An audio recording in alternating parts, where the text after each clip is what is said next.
सभी स्टूडेंट्स को good morning. आज हम चैप्टर थर्ड यानी कि दिल्ली सल्तनत करने जा रहे हैं। मैंने आपको बोर्ड पे बोर्ड जो है बोर्ड पे बहुत सारा मैटर लिखा हुआ है, हम इसी के बारे में डिस्कशन करेंगे। ओके, जैसे कि कल हमने डिस्कशन किया था कि दिल्ली सल्तनत में कौन कौन से रूलर हुए हैं, ठीक है।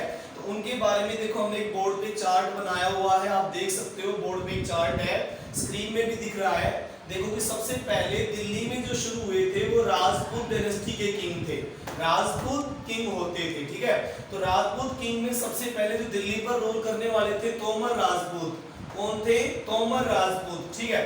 तोमर राजपूत 1165 से शुरू होते हैं। सबसे पावरफुल तोमर राजपूत अनंगपाल थे। कौन थे? अनंगपाल 1130 और 1145 के बीच में शुरू हुए थे। सबसे पावरफुल तोमर राजपूत अनंगपाल हुए हैं, ठीक है। उसके बाद में चौहान रूलर, फिर मैंने कल आपको बताया था पृथ्वीराज चौहान के बारे में, है ना। पृथ्वीराज चौहान के बारे में बताया था। पृथ्वीराज चौहान 1165 से 1192 के बीच में रहे थे। किसी भी बच्चे के डाउट हम लास्ट में लेंगे, ओके, लास्ट में। ओके, देखिए तो राजपूत डायनेस्टी सबसे पहले दिल्ली पर रूल शुरू करती है। बेटा ये एनोटेशन हटाइए। तो देखिए दिल्ली में जो जो रूलर आए, दिल्ली सल्तनत के जो जो रूलर आए उनके बारे में हम स्टडी करेंगे, ठीक है। और आप लोगों को एक एक रूलर के बारे में सारा कुछ समझ में आएगा, धीरे धीरे डाउट्स लास्ट में करेंगे हम। ओके, तो देखिए दिल्ली राजपूत डायनेस्टी सबसे पहले दिल्ली में रूल करना शुरू करती है। दिल्ली सल्तनत में Rajput dynasty, Turkey ruler, Khilji dynasty, Tughlaq dynasty और सैयद डायनेस्टी और लास्ट में मोदी डायनेस्टी हुई है। दिल्ली में जो 6 डायनेस्टी हुई, दिल्ली सल्तनत जिनको कहा जाता है, दिल्ली में जो राजवंश जिन जिन राजाओं ने राज किया, फेमस राजाओं के नाम बोर्ड पे लिखे हुए हैं। तो सबसे पहले सबसे फेमस राजपूत डायनेस्टी जिन्होंने दिल्ली पर राज किया था, तो तोमर राजपूत थे सबसे पहले दिल्ली पर रूल करने वाले। 1165 में इनका रूल शुरू हुआ था। सबसे पावरफुल राजा अनंगपाल रहे। अनंगपाल 1130 से 1145 के बीच में इन्होंने रूल किया, बहुत पावरफुल थे। फिर उसके बाद दूसरे पावरफुल चौहान वंश था। चौहान, आप देख सकते हो चौहान लिखा हुआ है। चौहान डायनेस्टी, चौहान 1165 से 1192 के बीच में रहे थे। और कल हमने इसके बारे में डिस्कशन किया था। पृथ्वीराज चौहान 1175 से 1192 के बीच में रूलर रहे थे। और पृथ्वीराज चौहान के साथ मोहम्मद गोरी का युद्ध भी हुआ था। कल हमने समझ लिया था कि किस तरह से मोहम्मद गोरी के साथ 1191 और 1192 में 2 युद्ध हुए थे, जिनको तराइन का युद्ध कहा गया था। जिनको तराइन का युद्ध कहा गया था। तराइन के पहले युद्ध में 1191 में, तराइन के पहले युद्ध में 1191 में पृथ्वीराज चौहान जीत गए थे। और तराइन के दूसरे युद्ध में 1192 में पृथ्वीराज चौहान हार गए थे। देखो मैंने बोर्ड पे लिखा है, आप लाइव भी देख सकते हो कि बोर्ड पे 1191 लिखा है, यानी तराइन का युद्ध हुआ है, और 1192 मतलब तराइन का दूसरा युद्ध हुआ है, ठीक है। तो इस तरह से 2 युद्ध हुए, तराइन का पहला युद्ध, तराइन का दूसरा युद्ध, जिसमें पृथ्वीराज चौहान एक में तो जीत जाते हैं और उसके बाद दूसरे में हार जाते हैं और मोहम्मद गोरी उन्हें मार देता है। पृथ्वीराज चौहान को मोहम्मद गोरी मार देता है। इस तरह से चौहान रूलर खत्म हो जाते हैं। और चौहान रूलर के बाद 1192 की वार के बाद, यानी कि तराइन का युद्ध के बाद, फिर जो दूसरी डायनेस्टी शुरू होती है वो टर्की रूलर की डायनेस्टी। टर्की रूलर, तुर्की के जो किंग थे उनकी रूलिंग शुरू होती है। किनकी शुरू होती है? टर्की के रूलर, है कि नहीं। टर्की के रूलर शुरू हुए, देख सकते हो आप बोर्ड पे लिखा हुआ है। टर्की के रूलर 1206 से लेकर 1290 तक रहे। 1206 से लेकर 1290 के बीच में रहे। और जिसमें सबसे फेमस कुतुबुद्दीन ऐबक था। कुतुबुद्दीन ऐबक, कुतुबुद्दीन ऐबक के बारे में मैंने कल बताया था कि उसने कुतुब मीनार को शुरू कराया था। दिल्ली की कुतुब मीनार को शुरू कराने वाला कुतुबुद्दीन ऐबक ही था, ठीक है। फिर उसको पूरा करवाया इल्तुतमिश ने, शमशुद्दीन इल्तुतमिश। शमशुद्दीन इल्तुतमिश 1210 से लेकर 1236 के बीच में रहे थे। और इल्तुतमिश की बेटी रजिया सुल्ताना बाद में रूल करती है, राजपाट करती है, ठीक है। तो टर्की रूलर किसके बाद आए? राजपूत डायनेस्टी के बाद। राजपूत में कौन रहे? अनंगपाल और पृथ्वीराज चौहान, ये सबसे पावरफुल रहे थे। अब टर्की रूलर में कौन कौन आ गए? कुतुबुद्दीन ऐबक और शमशुद्दीन इल्तुतमिश और रजिया सुल्ताना, ठीक है। और लास्ट में गयासुद्दीन बलबन। शमशुद्दीन इल्तुतमिश ने कुतुब मीनार का निर्माण पूरा करवा दिया था, कुतुब मीनार को कंप्लीट करवा दिया था, ठीक है। और रजिया सुल्ताना जो उसकी बेटी थी, इल्तुतमिश के बेटे भी थे और बेटी भी थी, ठीक है। लेकिन बेटे जो उसके थे, उनके सन जो थे वो ज्यादा जो है इंटेलिजेंट नहीं थे, ज्यादा पावरफुल नहीं थे, इसीलिए रजिया सुल्ताना ने रूल करना शुरू किया। Razia Sultana first and last Muslim ruler रही है, लेकिन उसे राज दरबार में पसंद नहीं किया गया। टर्की के जो रूलर थे वो रजिया सुल्ताना को हटा देना चाहते हैं। टर्की के जो दूसरे जो प्रशासन के अधिकारी होते थे, राज दरबारी होते थे, वो रजिया सुल्ताना को राज दरबार में पसंद नहीं करते थे, इसीलिए रजिया सुल्ताना थोड़े ही टाइम राजपाट कर पाई। कितने समय? 1236 से 40 के बीच में 4 साल ही रूल वो कर पाई थी बस, ठीक है। तो रजिया सुल्ताना के बारे में हमें कैसे पता लगता है? रजिया सुल्ताना के बारे में उस समय सबसे फेमस जो क्रॉनिकल थे वो उस समय आए थे, जिनके बारे में मैंने लिखा भी है। रजिया सुल्ताना के बारे में पता लगता है हमें मिनहाज सिराज से। देखो एक साइड में उधर कोने में लिखा हुआ है मिनहाज सिराज। रजिया सुल्ताना के बारे में जो भी पता लगता है उसके एक राजकवि मिनहाज सिराज, मिनहाज सिराज से पता लगता है। आप देख सकते हो इस लास्ट में बोर्ड के लेफ्ट साइड में लिखा हुआ है मिनहाज सिराज। मिनहाज सिराज ने रजिया सुल्ताना के बारे में लिखा था कि वो एक योग्य रूलर थी। रजिया सुल्ताना इंटेलिजेंट थी, लेकिन उसे तो राज दरबारी कवियों ने, राज दरबारी जो थे उसके टर्की के राज दरबारी थे, उन्होंने उसे रुकने नहीं दिया और आखिरी में उसे हटा दिया और हटाकर फिर दूसरे रूलर आए। लेकिन इसका फायदा बाद में गयासुद्दीन बलबन ने भी उठाया। आप देखो बोर्ड पे चार्ट में लिखा हुआ रजिया सुल्ताना के बाद देख सकते हो आप कि रजिया सुल्ताना के बाद गयासुद्दीन बलबन आया, ठीक है। 1240 से 1266 तक 26 ईयर तक तो छोटे मोटे राजाओं को ही बिठाते रहे टर्की के रूलर, लेकिन जो बाद में रजिया सुल्ताना के बाद जो सबसे पावरफुल टर्की का रूलर आया वो गयासुद्दीन बलबन था। गयासुद्दीन बलबन कितने टाइम तक रहा? 1266 से 1287 के बीच में। रजिया सुल्ताना के बाद दूसरा जो पावरफुल रूलर था वो गयासुद्दीन बलबन ही था, ठीक है। डाउट्स लास्ट में लेंगे बेटा अभी, ठीक है, ओके। तो देखिए 3 हो गए टर्की के रूलर, कुतुबुद्दीन ऐबक, शमशुद्दीन इल्तुतमिश, रजिया सुल्ताना और गयासुद्दीन बलबन, ये 4 हो गए टर्की के रूलर, ओके। उसके बाद देखिए तीसरी डायनेस्टी जो दिल्ली में हुई वो थी खिलजी डायनेस्टी। कौन सी थी? खिलजी डायनेस्टी। आप देख सकते हो बोर्ड पे लिखा हुआ है खिलजी, 3rd नंबर पे खिलजी डायनेस्टी, ठीक है, जो 1290 से 1320 के बीच में रही।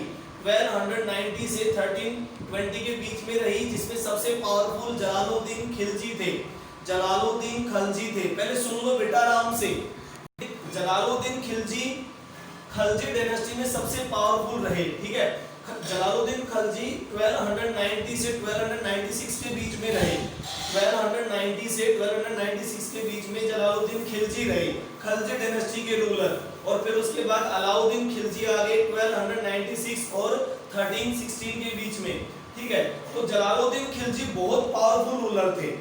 उनके टाइम में तो साउथ तक दिल्ली का पूरा एरिया बन गया था। जलालुद्दीन खिलजी ने अलग अलग जगह पर बहुत अटैक किए थे। देखो जैसे कि यहाँ चित्तौड़ पर अटैक किया, जलालुद्दीन खिलजी ने चित्तौड़ पर अटैक किया, गुजरात पर अटैक किया, रणथंबोर पर अटैक किया और मांडू पर अटैक किया, देवगिरी पर अटैक किया। इस तरह से बहुत सारे एरिया पर जलालुद्दीन खिलजी ने अटैक किया। जलालुद्दीन खिलजी खिलजी डायनेस्टी का सबसे पावरफुल रूलर माना गया और उसने साउथ तक, यानी इंडिया में नॉर्थ इंडिया और साउथ इंडिया सब जगह पर अपना रूल फैला दिया, सब जगह पर। जलालुद्दीन खिलजी से पावरफुल कोई नहीं था। ये लोग मिलिट्री का एक्सटेंड करते थे, मिलिट्री के कैंपेन्स करते थे, ठीक है। मिलिट्री को लेकर साउथ में चले जाते थे और वहां पर अटैक करते थे और फिर सारा एरिया कवर कर लेते थे, ठीक है। तो जलालुद्दीन खिलजी बहुत पावरफुल राजा था और उसने अलग अलग एरिया में अटैक किया। गुजरात में अटैक किया, चित्तौड़ में अटैक किया, राजस्थान में रणथंबोर पर अटैक किया, मांडू पर अटैक किया और देवगिरी पर अटैक किया, वारंगल पर अटैक किया। साउथ तक चले गए ये लोग, कन्याकुमारी तक जलालुद्दीन खिलजी का पूरा एरिया फैल गया था। ठीक है, तो सबसे पावरफुल जलालुद्दीन खिलजी। वो बात अलग है कि जलालुद्दीन खिलजी के टाइम में ही मंगोलिया से चंगेज खान चंगेजी का भी अटैक हुआ था। चंगेज खान चंगेजी जब मंगोलिया से आए थे इंडिया पर अटैक करने के लिए, उनका अटैक जलालुद्दीन खिलजी के टाइम पर ही रहा था। ठीक है, उसके बाद देखिए खलजी डायनेस्टी के बाद 4 नंबर पे रजत लास्ट में जो भी डाउट है आगे देखिए। अब है तुगलक डायनेस्टी। तुगलक डायनेस्टी 1320 से लेकर 1414 के बीच में रहा। 1320 से लेकर 1414 के बीच में रहा तुगलक, जिसमें ग्यासुद्दीन तुगलक 1320 से लेकर 1324 और मोहम्मद बिन तुगलक 1324 से 1351 के बीच में। ठीक है, और थर्ड वाला था फिरोज शाह तुगलक 1351 से 1388 के बीच में। ठीक है, इस तरह से बहुत सारे रूलर आते गए और दिल्ली सल्तनत बनती चली गई। अब देखिए सैयद डायनेस्टी। सैयद डायनेस्टी कब से कब के बीच में रही? 1414 से 1451 के बीच में रही। और सैयद डायनेस्टी में खिजर खान सबसे पावरफुल रहे। ठीक है, फिर लोधी डायनेस्टी आई 1451 से 1526 के बीच में, लोधी डायनेस्टी। ठीक है, जिसमें पहलोन लोधी 1451 से 1489 और फिर इब्राहिम लोधी सबसे लास्ट 1489 से 1526 के बीच में रहे। राजपूत, टर्की, खलजी, तुगलक और सैयद डायनेस्टी जिसमें खिजर खान थे, एक ही पावरफुल रहे। और उसके बाद लोधी डायनेस्टी में लास्ट इब्राहिम लोधी था। इब्राहिम लोधी के टाइम पे ही बाबर का अटैक हुआ था, यानी कि मुगल सल्तनत शुरू होगी। इब्राहिम लोधी के टाइम में ही किसका अटैक होगा? बाबर का अटैक होगा। ठीक है बेटा, ये चार्ट जो बना हुआ है बोर्ड कर लेना, ये बहुत ही बेहतरीन चार्ट है और ये आपको बहुत अच्छे से हेल्पफुल होगा। और किसमें एनसी जो उसके एनटीएससी के क्वेश्चन आएंगे उनमें बहुत हेल्पफुल होगा। ओके, तो देखिए हम कैसे पता लगाते हैं किनके बारे में? दिल्ली सुल्तानों के बारे में। आप देख सकते हो बोर्ड के लास्ट में मैंने लिखा हुआ है। ठीक है, दिल्ली सुल्तानों के बारे में हमें पता लगता है इंस्क्रिप्शन से। जो ये सुल्तान लिखवाते थे कहां पर? पत्थरों पर इंस्क्रिप्शन लिखाई जाती थी, तो उनसे पता लगता है सुल्तान के बारे में, उनके वंश के बारे में, उनके राजाओं के बारे में। तो हमें इंस्क्रिप्शन से, कॉइन से और उनके बनाए गए बिल्डिंग से, आर्किटेक्चर, उनका जो बनाया हुआ बिल्डिंग्स थे, मस्जिद थी या फिर किले थे, ये क्या बनाया उन्होंने। ठीक है, तो वो जो बनाया वो आर्किटेक्चर कहलाएगा। तो उनसे भी हमें उन राजाओं के बारे में पता लगता है। दिल्ली की सुल्तानों के बारे में इंस्क्रिप्शन, कॉइन्स, आर्किटेक्चर, इन सब से पता लगता है। अब देखिए, और उसके अलावा कुछ लिखा भी जाता था। पर्शियन लैंग्वेज में तारीख और त्वारीख लिखी जाती थी। तारीख और त्वारीख का मतलब क्या है कि उनके बारे में वर्ड्स लिखे जाते थे, उनके बारे में जो है बातें लिखी जाती थी। तारीख और त्वारीख, अगर एक ही किंग के बारे में कुछ ही एक दो पेजेस लिखे गए तो तारीख कहलाएगी, और बहुत सारी बातें लिखी गई, पूरी बुक भर दी गई तो त्वारीख कहलाएगी। तारीख और त्वारीख ज्यादातर पर्शियन लैंग्वेज में लिखी जाती थी, पर्शियन लैंग्वेज। ओके, उनके जो ऑथर होते थे, लिखने वाले, वो या तो दरबार के सेक्रेटरी यानी कि राजा के जो सेक्रेटरी होते थे, या राजा के प्रशासनिक अधिकारी, एडमिनिस्ट्रेटर, या राजा का कवि यानी कि सुल्तान का कवि होता था, या सुल्तान के राज दरबारी होते थे। जो तारीख और त्वारीख सुल्तानों के बारे में लिखेंगे, जो तारीख और त्वारीख सुल्तानों के बारे में लिखेंगे वो कौन होंगे? सेक्रेटरीज होंगे सुल्तान के, एडमिनिस्ट्रेटर होंगे, प्रशासनिक अधिकारी, पोइट्स होंगे यानी कवि होंगे, और कोर्डिलियर होंगे। कोर्डिलियर मतलब कि राजदरबारी होंगे। ठीक है, जैसे कि 13th सेंचुरी में फक्र मुदब्बिर जो थे 13th सेंचुरी में, उन्होंने क्या किया था? उन्होंने इसके बारे में लिखा था, वो सेक्रेटरी था और उन्होंने दिल्ली सुल्तानों के बारे में लिखा था। क्या है ये? फक्र मुदब्बिर, मतलब कि राजाओं के बारे में त्वारीख लिखी गई थी। वो त्वारीख का नाम क्या है? फक्र मुदब्बिर। फक्र मुदब्बिर जो कि पर्शियन लैंग्वेज में है। तो हमें ये पता लग जाएगा कि सुल्तानों के बारे में कैसे पता लगता है हमें, किनसे? इंस्क्रिप्शन, कॉइन, आर्किटेक्चर, बिल्डिंग्स, तारीख और त्वारीख। तो एक तारीख का ये रहा एग्जांपल जो सुल्तानों के बारे में लिखी गई थी। क्या ये? फक्र मुदब्बिर, फक्र मुदब्बिर ये लिखी गई थी। अब देखिए रज़े सुल्ताना के बारे में पता कैसे पता लगता है? वहां रज़े सुल्ताना के टाइम में एक उनके कवि हुए थे, एक कवि हुए थे मिनहाज सिराज। तो रजिया सुल्ताना के बारे में सारी बातें मिन्हाज सिराज ने लिखी है। मिन्हाज सिराज ने बताया कि रजिया सुल्ताना बहुत इंटेलिजेंट थी, लेकिन टर्की के जो राज दरबारी थे उन्होंने उसे टिकने नहीं दिया, उसे रुकने नहीं दिया, उसे रुकने नहीं दिया गया। ठीक है, तो रजिया सुल्ताना मिन्हाज सिराज ने उसके बारे में लिखा। मिन्हाज सिराज ने उसी तारीख में लास्ट में ऋषभ, ठीक है, रजिया सुल्ताना जो कि बहुत पावरफुल रूलर थी, ऐसा किसने बताया? मिन्हाज सिराज ने। मिन्हाज सिराज ने ही बताया कि वो बहुत ही इंटेलिजेंट थी, लेकिन उसे हटा दिया गया। मिन्हाज सिराज ने अपनी तारीख में लिखा कि रजिया सुल्ताना बहुत पावरफुल थी, लेकिन उसे सिर्फ लेडीज होने की वजह से हटा दिया गया। उसने जब रजिया सुल्ताना के बारे में लिखा तभी उसने रजिया सुल्ताना को क्वीन रुद्रमा देवी के साथ कंपेयर किया। रजिया सुल्ताना को साउथ की क्वीन जो कि 1262 से 1289 के बीच में काकतीय डायनेस्टी वारंगल से रिलेटेड थी। वारंगल आजकल आंध्र प्रदेश कहलाता है। एक बार रुको पीयूष, लास्ट में तो क्वीन रुद्रमा देवी काकतीय डायनेस्टी वारंगल से थी। वारंगल आज का नाम, पुराना नाम वारंगल और अभी का नाम क्या है? आंध्र प्रदेश। ठीक है, आंध्र प्रदेश है। ओके, तो आंध्र प्रदेश है, तो उससे कंपेयर किया। मिन्हाज सिराज ने रजिया सुल्ताना को क्वीन रुद्रमा देवी से कंपेयर किया। कहाँ की है ये? वारंगल की। कौन सी डायनेस्टी है? काकतीय डायनेस्टी। कौन सी है? काकतीय डायनेस्टी। कहाँ है आजकल ये? आंध्र प्रदेश में। ओके, और एक और से कंपेयर किया, क्वीन दिद्दा, कश्मीर की queen Didda, ruler of Kashmir. ये कब के बीच में रही? 1980 और 1003 के बीच में रही। 1980 और 1003 के बीच में रही कश्मीर की रानी दिद्दा। कौन सी रानी थी? दिद्दा। ठीक है, तो इस तरह से इनके बारे में हमें पता चलता है। अब बोलो डाउट। अब बताइए किसका डाउट था? राइट साइड में, बोर्ड के राइट साइड में जो लिखा हुआ है वो देखिए कि फिर दिल्ली सुल्तान के अपना एरिया बढ़ाने लगे थे। दिल्ली सुल्तान अपना एरिया बढ़ाने लगे थे, दिल्ली सल्तनत को साउथ तक ले गए थे, वो साउथ तक फैला। ओके, और उन्होंने गैरिसन टाउन बनाए, और गैरिसन टाउन के आसपास का एरिया, गैरिसन टाउन का मतलब मिलिट्री टाउन। क्या होता है? Military town. ठीक है, मिलिट्री टाउन बनाए उन्होंने।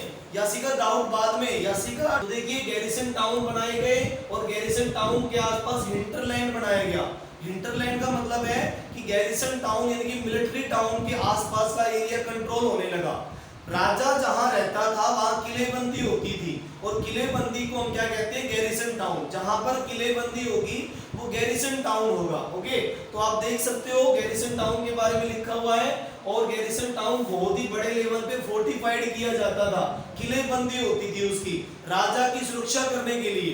राजा की सुरक्षा करने के लिए चारों तरफ बड़ी बड़ी दीवारें बना देते थे, तो उसको गैरिसन टाउन कहते थे। 13वीं सेंचुरी में गैरिसन टाउन बनने लगे थे सुल्तान की सुरक्षा करने के लिए। ओके, तो हिंटरलैंड सिटी बनने लगी, गैरिसन टाउन के आसपास ट्रेड होने लगा, गिफ्ट दिए जाने लगे। ट्रिब्यूट का मतलब गिफ्ट होता है, सुल्तानों को गिफ्ट मिलने लगे और सप्लाई पूरी होने लगी। इस तरह सुल्तान धीरे धीरे पूरे इंडिया में फैल गए। दिल्ली के सुल्तान का कंट्रोल, जो ये 6 डायनेस्टी हमने पढ़ी है, इन 6 इसी डायनेस्टी का जो कंट्रोल पूरे इंडिया में फैल जाता है धीरे धीरे। ठीक है, और फिर इन्होंने इंटरनल और एक्सटर्नल फ्रंटियर भी बनाए। इंटरनल फ्रंटियर मतलब जहां सुल्तान रहता है उसके आसपास का एरिया कवर किया गया। इंटरनल फ्रंटियर जिसमें हिंटरलैंड भी होगा और गैरिसन टाउन भी होगा, तो इंटरनल फ्रंटियर बना दिए गए। सुल्तान इंटरनल फ्रंटियर बनाने लगे, जहां वो रहते थे आसपास का पूरा एरिया, दिल्ली और दिल्ली के आसपास के एरिया कंट्रोल कर लिया, तो वो क्या बन गया? Internal frontier. और एक्सटर्नल फ्रंटियर यानी कि वो अपना जो मिलिट्री का अटैक करते दूर दूर तक, जैसे अलाउद्दीन खिलजी के बारे में, अलाउद्दीन खिलजी ने साउथ तक अटैक कर दिया था और साउथ तक दिल्ली सल्तनत को फैला दिया था। इसका मतलब वो क्या बन गई? साउथ की एक्सटर्नल फ्रंटियर। जो साउथ में नए एरिया जीते गए वो एक्सटर्नल फ्रंटियर बन गए। एक्सटर्नल फ्रंटियर मतलब साउथ का एरिया, और इंटरनल फ्रंटियर मतलब दिल्ली के आसपास का एरिया। ओके, इस तरह से अलाउद्दीन खिलजी ने मिलिट्री कैंपेन किया साउथ में, और क्या बनाए? एक्सटर्नल फ्रंटियर बनाए। ठीक है, तो अब ये पॉइंट, अब ये जो लेसन है ये थोड़ा सा मतलब कि थोड़ा बहुत और बचा है, वो कल हम इसके बारे में थोड़ा डिस्कशन कर लेंगे। वैसे बहुत मोस्टली हो गया है ये, इसमें अब कुछ नहीं बचा। जिसको दिल्ली सल्तनत याद हो जाएगा उसको पूरा सिस्टम याद हो जाएगा। ओके, अब डाउट ले तो हम बता रहे थे आपको कि किस तरह से ये लोग अपना एडमिन करना शुरू कर देते हैं और गैरिसन टाउन किस तरह से बड़ा होने लगता है। गैरिसन टाउन 13वीं सेंचुरी में बनने लगे थे। ये किलेबंद शहर होते थे। गैरिसन टाउन किलेबंदी की जाती थी, राजा की सुरक्षा के लिए किलेबंदी की जाती थी। ओके, और फिर ये किलेबंदी करके जो किले के आसपास का एरिया होता था उस हिंटरलैंड को भी ये कंट्रोल कर लेते थे, उस एरिया को भी ये कंट्रोल कर लेते थे। फिर वहां उस एरिया से ट्रेड करते थे, ट्रिब्यूट यानी गिफ्ट लेते थे और सप्लाईज भी वहां से की जाती थी। इस तरह से आपने देखा कि किस तरह से अपना प्रशासन शुरू करते हैं। ओके, और उसके बाद धीरे धीरे इंटरनल फ्रंटियर कंट्रोल कर दिया गया, इंटरनल फ्रंटियर कंट्रोल कर दिया गया और एक्सटर्नल फ्रंटियर को भी कंट्रोल में ले लिया गया। अभी इंटरनल फ्रंटियर और एक्सटर्नल फ्रंटियर क्या होते हैं आपको बताइए कि जो किले के आसपास जो एरिया होगा उसको इंटरनल फ्रंटियर कहते हैं और एक्सटर्नल फ्रंटियर का मतलब है किले से दूर यानी कि साउथ में जो कंट्रोल करेंगे दिल्ली के सुल्तान वो एक्सटर्नल फ्रंटियर कहलाएंगे।